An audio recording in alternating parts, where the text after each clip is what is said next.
Buenos días y bienvenidos a estos resúmenes de la historia contemporánea que estoy haciendo estos días. Hoy, como anticipé, voy a hacer el penúltimo vídeo, porque voy a hacer un vídeo resumen de todo lo que supone el siglo XX para tener una perspectiva global de la evolución de los distintos procesos históricos, pero hoy voy a hacer un vídeo, espero que sea breve, dedicado a la España actual, a los gobiernos de Aznar y Zapatero, entre el año 2000 y el 2008, perdón, el año 1996 y el 2008. Bien, el primer gobierno de Aznar se dio por una estrecha, por un puñado de votos, vaya, unos 300.000 votos, ganó al Partido Socialista de Almunia. En esa época presentaron a Almunia. Felipe González ya se retiró y en la oposición estaba Aznar, pujante, en una situación pujante y bueno, finalmente ganó las elecciones en el año 96 y llegó a un acuerdo de gobernabilidad con Convergencia y Unión. Recordamos todos la época en la que se hablaba catalán en la intimidad. Bueno, no deja de ser un aspecto más del espectáculo de la política, pero evidentemente llegaron a una serie de acuerdos con los nacionalistas catalanes de Convergencia y Unión. A partir de entonces, el gobierno del Partido Popular obtuvo un electorado fiel en torno a los 10 millones de votantes, que incluían a votantes no ideologizados, a gente de centro derecha, de extrema derecha también, y gente muy afín a Franco. También estaban dentro de las filas del PP un votante medio muy heterogéneo, también algunos socialdemócratas desencantados con el Partido Socialista, y sobre todo a esa mayoría silenciosa a la que hacen referencia los políticos y gente que bueno, no estando muy ideologizados, votan según a un partido u otro, según les parece. Bien, ¿qué supuso este primer gobierno de Aznar, del Partido Popular? Pues supuso, entre otras cosas, en primer lugar, un acuerdo con Convergencia y Unión, en el cual hubo una serie de compensaciones por ese apoyo muy evidentes, en términos económicos, que es lo que hay detrás de todos los acuerdos: economía, en recursos y demás. Bien. Y inmediatamente, en estos años, coincidiendo con un momento de expansión económica mundial, se llevaron a cabo en España una serie de privatizaciones y de ajustes, como llamaban ellos, ajustes en cuanto a derechos laborales y en cuanto a derechos sociales también. Se intentaron limitar, aunque nunca, bien es cierto, que nunca el Partido Popular llegó a eliminarlos, ¿vale? El Partido Popular siempre mantuvo, al menos en esta primera legislatura, y dado que estaba en minoría, tenía que llegar a acuerdos, aunque ya tenía gran parte del programa pactado con Convergencia y Unión, pero con otros grupos, y nunca eliminó derechos ni nada, sino que los limitó. Bien, seguimos. Entonces, una aplicación de la doctrina liberal económica con cierto estado social, para entenderlo, y una promoción de la idea de España que tuvo confrontación sobre todo con el PNV, porque con Convergencia y Unión, debido a esos acuerdos que hubo, bueno, las cosas se suavizaron bastante en este primer momento, aunque sí que es verdad que esa idea contenida de España, esa idea de unificar, una idea que emana de la tradición del siglo XX, en contra del Estado, del reconocimiento de nacionalidades y demás, sino una idea más unificada de España como país, es lo que empezaron a asentar en estos primeros años de gobierno de Aznar. Un asunto trascendental en esta época fue fue el tema de ETA. Por desgracia, ETA, después de tantos años, seguía siendo una organización terrorista que provocó mucho dolor y mucha sangre en la sociedad española y bueno, seguía matando. Y hubo un asunto que a todos nos conmovió en su día, que fue el asunto de el secuestro de Miguel Ángel Blanco con ese ultimátum, que fue algo horroroso. En ese momento salió todo el mundo a la calle, gente de izquierdas y gente de derechas, demostrando la grandeza de la sociedad, sobre todo por parte de la gente, en este caso, o menos ideologizada o muy ideologizada a la izquierda, que salieron a la calle a decir basta ya, esto ya es inaguantable, disólvanse, hagan lo que tengan que hacer. Entonces, a partir de ahí surgió la declaración de Estella, ¿vale? Es una especie de acuerdo, no una especie, fue un acuerdo al que llegaron todas las fuerzas democráticas del momento, exceptuando a las fuerzas abertzales, que entonces todavía no condenaban abiertamente los asesinatos de ETA, el terrorismo de ETA, aunque sí bien es cierto que dentro del mundo abertzale, dentro de la política y de los abertzales, ya empezaban a surgir ciertas, no llevaban tiempo expresando su rechazo, gente que pertenecía a ese mundo político. Y aparte de la declaración de Estella, que fue un impulso a la política antiterrorista de unidad, viéndola como un asunto de Estado, también se abrieron paralelamente una serie de negociaciones con los terroristas por parte del gobierno de Aznar, y expresados abiertamente, sin ningún tipo de pudor ni demás, para intentar que ETA desapareciera. Bien.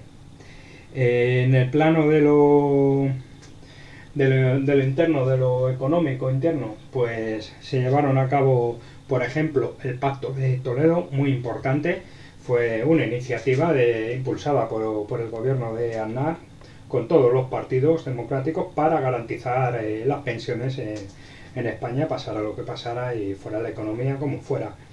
Y también se dio un impulso a la profesionalidad del ejército. La conflictividad social en estos 4 años de legislatura, en cuanto a la política económica, fue bastante moderada, y hubo ciertamente un crecimiento del Producto Interior Bruto bastante elevado. Se pasó del 2 al 5%, con un descenso del paro, también ayudado por la situación internacional, muy relacionado con esta, que con años consecutivos de incrementos del Producto Interior Bruto, aunque si bien es cierto que en España nunca se terminó con el paro, hay un paro estructural, nunca ha habido empleo, siempre ha habido una alta tasa de paro comparado con otros países del entorno, y además se introdujo o se profundizó en la desregularización del mercado laboral, es decir,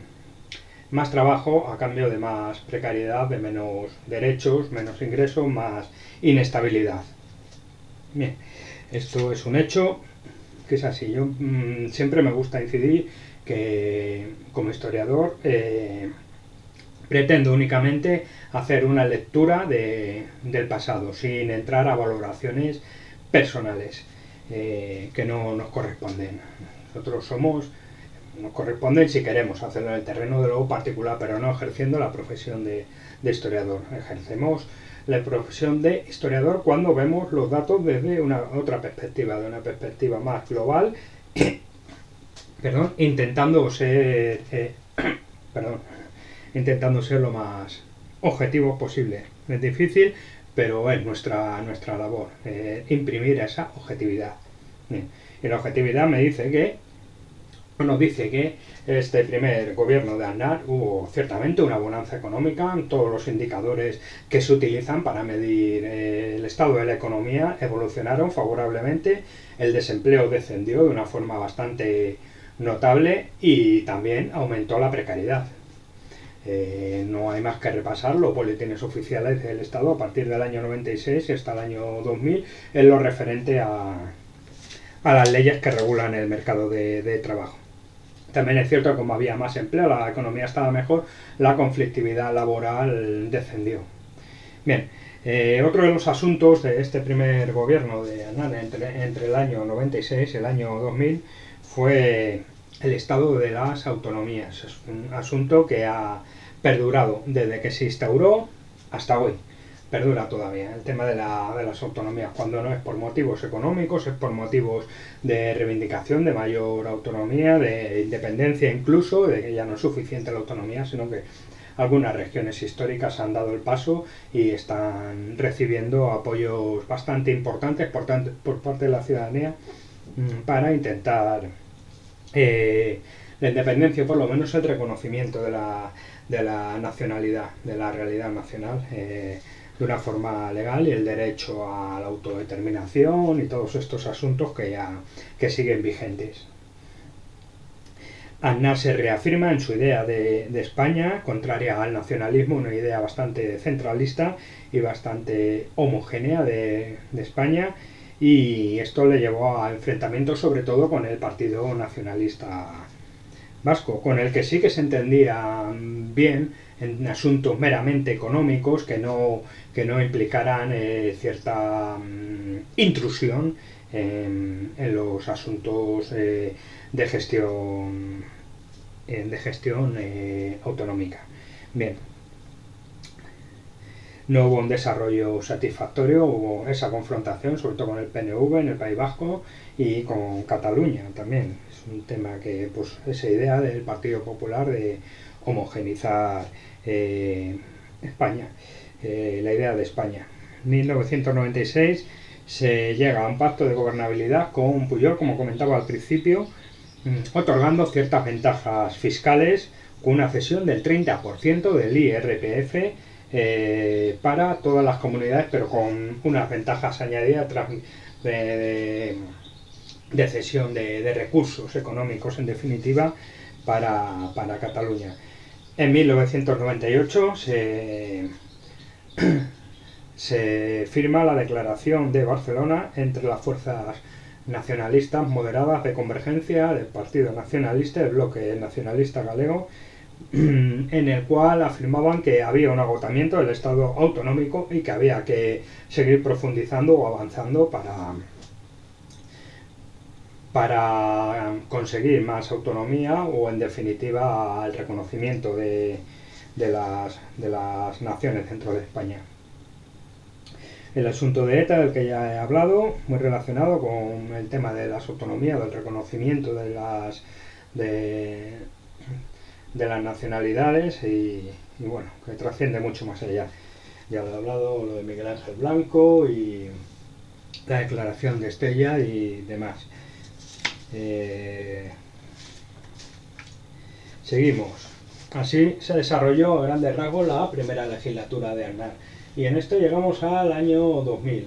Bonanza económica, de regularización del mercado laboral, dos personajes importantes dentro del gobierno de Aznar, que son Rato, como ministro de Economía, y Rajoy, que era también vicepresidente de su gobierno. Luego llegó a ser presidente. La segunda legislatura, estamos en el año 2000, con un retroceso del Partido Socialista notable, y que dio lugar a que Aznar y el Partido Popular consiguieran mayoría absoluta en el año 2000. El PSOE en esta ocasión sí que presentó a Almunia, en la anterior no, me he equivocado yo. Presentó a Almunia como candidato a la presidencia del gobierno y le llevó un gran retroceso. Y en este gobierno de Aznar también tienen importancia Rato y Rajoy, una importancia creciente, sobre todo el primero, Rato, que fue de alguna manera el artífice de la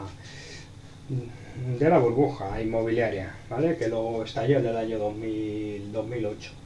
Fue el artífice de la burbuja inmobiliaria, tengo aquí puesto, ¿vale? Con unas consecuencias inmediatas de bueno, una una verdadera explosión económica, explosión positiva económicamente hablando, que afectó a amplias capas de la sociedad de una forma positiva, pero que, como se demostró después, no era sostenible en el tiempo y antes o después iba a estallar, provocando todo lo contrario. El crecimiento ficticio en torno al mercado inmobiliario, al ladrillo, a la gestión del suelo y demás. Se llevó a cabo toda una serie de leyes, se aprobaron con esta mayoría absoluta, no tenía que contar con nadie, además. Ya con esta mayoría absoluta, pues bueno, llevaron a cabo su programa económico sin tener que negociar con nadie. Y lo basaron sobre todo en el tema inmobiliario.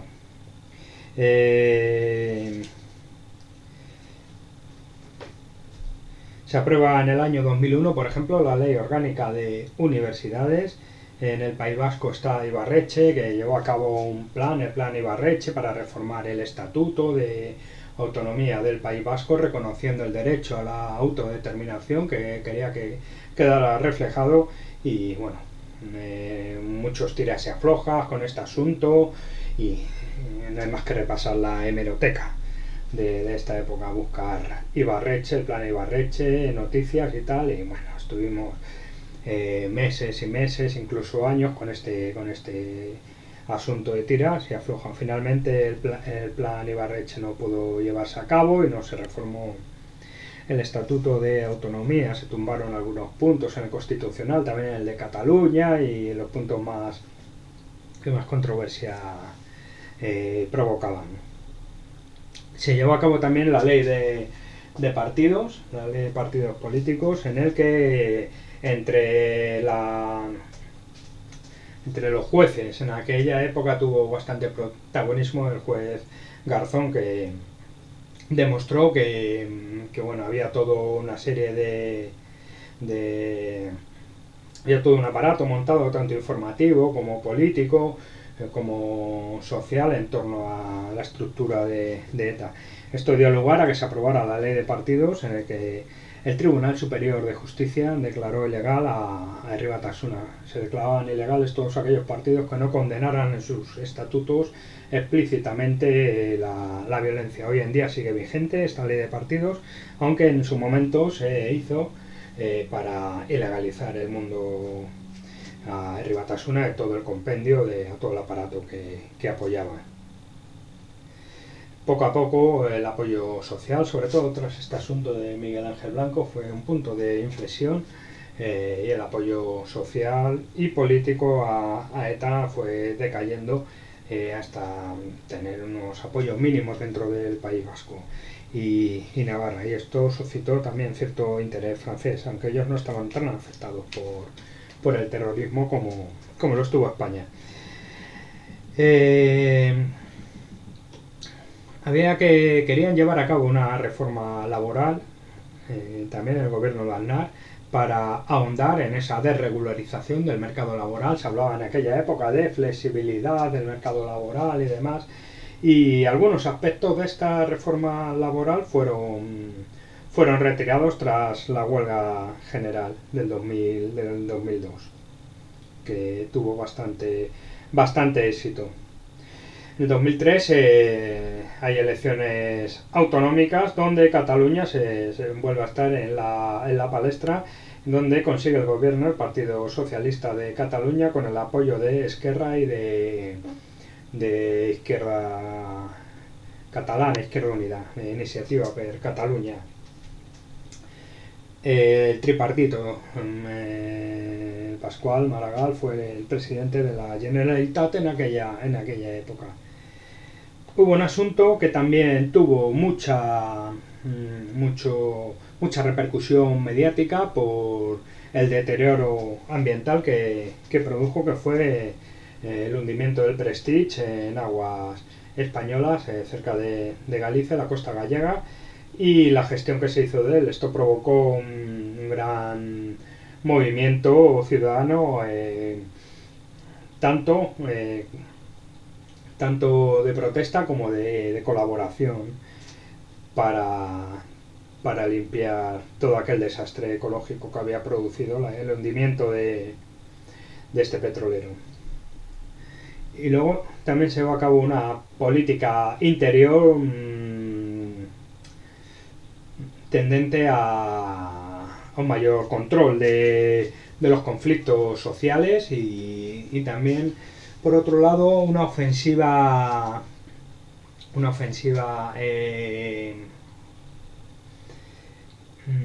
informativa, digamos así, informativa. Un mayor control de los medios de comunicación mediante leyes que favorecían la agrupación en grandes grupos empresariales del mundo de la información.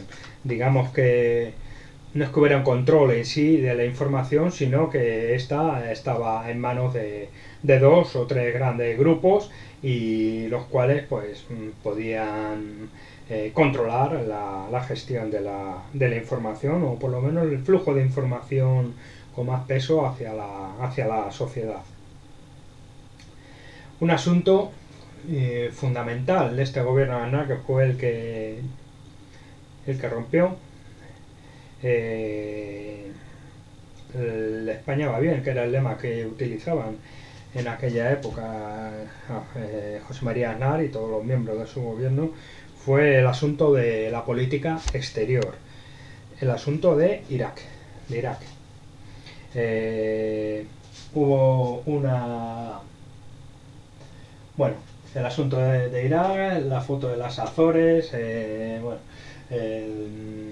la decisión en cuanto a política exterior de aflojar con el tema de la Unión Europea y desviar el apoyo de España hacia los republicanos de George Bush, el Partido Republicano, una política de admiración pública hacia todo lo que se estaba haciendo así y de seguidismo sin contemplar otras opciones. La mayoría absoluta le daba pie para poder hacer lo que quisiera, también para dirigir la política económica al Partido Popular como quisiera. En el 2001, tras el 11S, se aprueban una serie de sanciones contra Afganistán, y España en ese momento era miembro del Consejo de Seguridad de la ONU, miembro no permanente del Consejo de Seguridad de la ONU, le tocaba por turno serlo, y bueno, pues estuvo con el bloque de los que querían sanciones a Irak. En el 2003 estalla la crisis iraquí, que se aprueba la intervención en Irak sin consentimiento del Consejo de Seguridad de la ONU, con una operación militar contra Saddam Hussein. Y aquí es donde surge lo de la cumbre de las Azores, la foto de las Azores, de Tony Blair, George Bush, el portugués Durão Barroso y José María Aznar. Un apoyo simbólico con esa foto a la política de invasión de Irak de George Bush. Y a partir de aquí se desencadena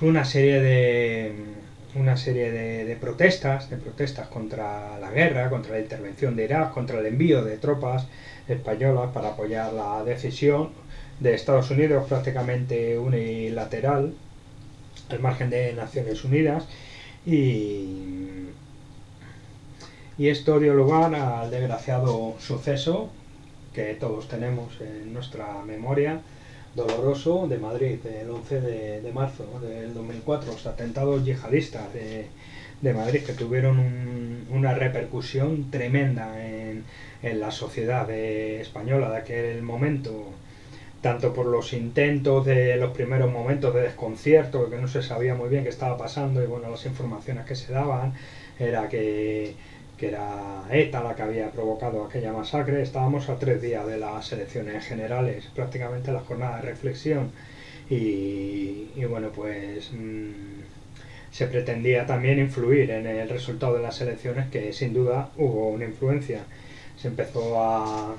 La policía trabajó, la verdad, que rápidamente, y bueno, empezó a Por un lado había medios de comunicación que no tenían muy claro qué es lo que había pasado y bueno, intentaban relacionarlo con el mundo de ETA de una manera o de otra. Por otro lado, la policía haciendo su trabajo llegó a la conclusión y con las evidencias que tenía que había sido un atentado yihadista. Más tarde fue reivindicado por Hussein, por Al-Qaeda, por Hussein, no por Al-Qaeda, bueno, la organización terrorista Al-Qaeda.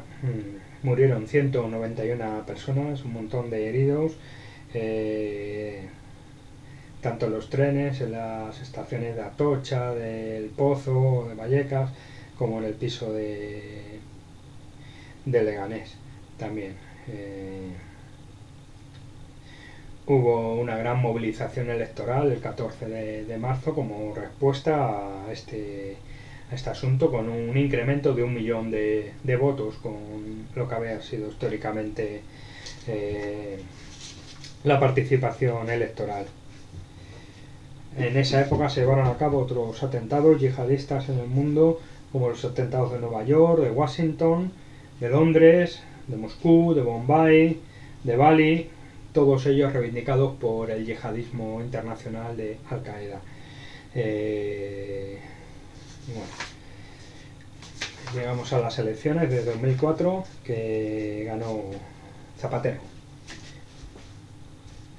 Ganó las elecciones el Partido Socialista Obrero Español con Zapatero. En el PP en ese momento ya Aznar se había retirado de la candidatura, una promesa que cumplió, que iba a presentarse 2 veces y no más, y lo llevó a cabo y puso en su lugar a Mariano Rajoy, que perdió estas elecciones contra Zapatero y perdería las siguientes también del 2008 contra Zapatero también.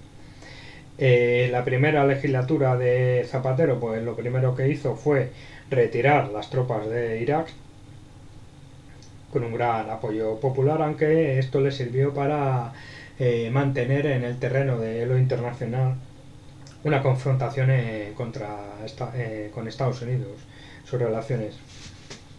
Llevó a cabo medidas de reformas sociales, un mayor aumento de los derechos de la población inmigrante, la ley de dependencia, la ley contra el maltrato de género y demás. El matrimonio homosexual en el año 2005, en el 2006 la ley contra el tabaquismo, el carné por puntos, todo esto lo tenemos también en la memoria de la ley de dependencia, en la cual se ponían a disposición de las personas dependientes, de sus cuidadores, una serie de recursos del Estado gestionados por las comunidades autónomas para apoyar en las actividades de la vida diaria de estos colectivos dependientes. La ley de igualdad en el 2007. En cuanto al País Vasco, ETA seguía machacando y masacrando con sus atentados. En el 2007 hubo una ruptura de las negociaciones con ETA, que también llevó a cabo después de Aznar, cogió un testigo Zapatero. Había que acabar con ETA como fuera, bien sin abandonar la vía policial, pero con la vía de la negociación, que todos los gobiernos lo habían hecho, desde Suárez incluso antes. La tregua en el 2010 de ETA sin concesiones por parte del Estado, que rompió enseguida con un atentado en Barajas, que murieron dos trabajadores, y bueno, luego ya al poco tiempo dejaron de matar y se disolvieron, afortunadamente.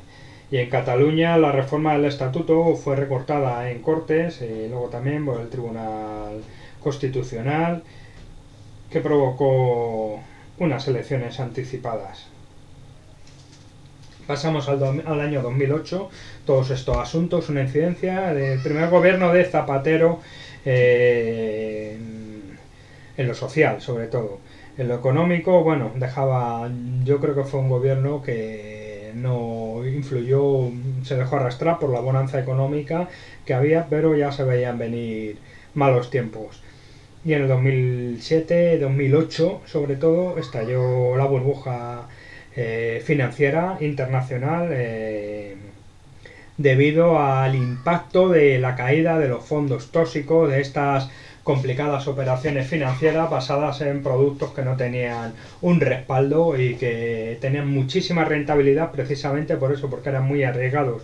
Finalmente se desmontó todo, se cayó como un castillo de naipes y tuvo repercusiones que a día de hoy todavía están vigentes. La caída de Lehman Brothers, se inyectaron millones y millones de euros y de dólares en el sistema financiero internacional, en los bancos, para evitar su caída, y hubo un aumento tremendo del desempleo, y en España además afectó de una forma más profunda debido a que este estallido de la burbuja financiera también provocó la caída de la burbuja inmobiliaria. Hubo una contracción en el año 2008-2009 del 2% del comercio internacional, lo que supuso caídas bestiales del Producto Interior Bruto, que es lo que estamos viviendo hoy en día con la pandemia ya en marcha, mucho más profunda todavía.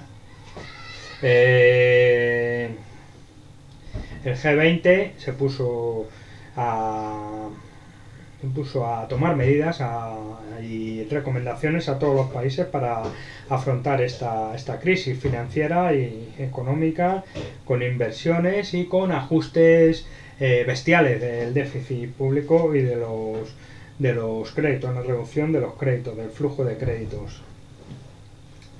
La extensión de la crisis en la eurozona afectó de una forma brutal a Grecia, que no cumplía ya con los criterios de Maastricht. Además se demostró que había estado engañando con las cuentas a la Unión Europea, aunque sí que recibió créditos a cambio de estar fiscalizados por la Unión Europea, los hombres de negro, estos que llamaban, que fiscalizaron que se llevaran a cabo durísimas políticas de ajuste en el gasto social, que provocó que se extendieran grandes bolsas de pobreza en Grecia. A día de hoy todavía colea ese pozo económico en el que se vio inmerso Grecia.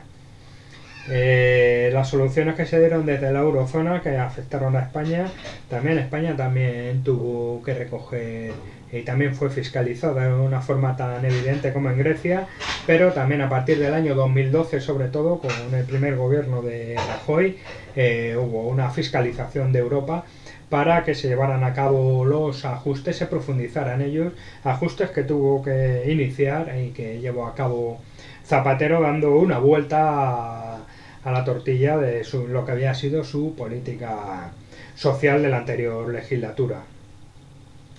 Salió en el Parlamento anunciando que iba a hacer recortes bestiales y los puso en marcha inmediatamente. A todo ello siguió Rajoy en el año 2012 tras su victoria. Reducción del gasto público, reformas económicas, descenso de derechos tanto laborales como sociales, para conseguir gastar menos e ingresar más. El ajuste del gasto público se hace por dos vías: por el aumento de los ingresos o por el descenso del gasto. Y se optó, ya que no había aumento posible de ingresos debido al aumento del paro, se optó por la reducción del gasto público para poder pagar todo el flujo de dinero que había llegado a las entidades financieras para salvar a los bancos. En definitiva, para salvar el sistema financiero. A todo esto se llevan a cabo elecciones autonómicas y municipales con un descenso bastante notable de las perspectivas electorales del PSOE en las grandes ciudades, en los grandes pueblos, y en mayo del 2011 en las autonomías la victoria del Partido Popular estaba ya prácticamente servida en bandeja para las elecciones del siguiente año, el 2012. Pero se cruzó por medio las protestas del 15M, que merecen un capítulo aparte y que dentro de unos años se estudiarán. Dentro de poco ya hay muchísima literatura al respecto. Cómo surgieron estas protestas más o menos espontáneas de la ciudadanía, una ciudadanía hastiada por esos años de recortes que había iniciado el Partido Socialista en el año 2011, de recortes bestiales, como habían empeorado las condiciones económicas de amplias capas sociales y cómo se estaba destinando el dinero público, el dinero de los recortes, el flujo al sistema financiero. Pero era una de las exigencias que ordenaba la Unión Europea y las grandes entidades supranacionales para resolver el atasco financiero y económico en el que estábamos envueltos. Y con esto, con este resumen de lo que habían sido los gobiernos de Aznar desde el año 96 al año 2000 y del 2000 al 2004, y los gobiernos de Zapatero del 2004 al 2011 o el 2012 ya la victoria del Partido Popular. Con esto termino, he sido breve y bueno, pues nada, muchas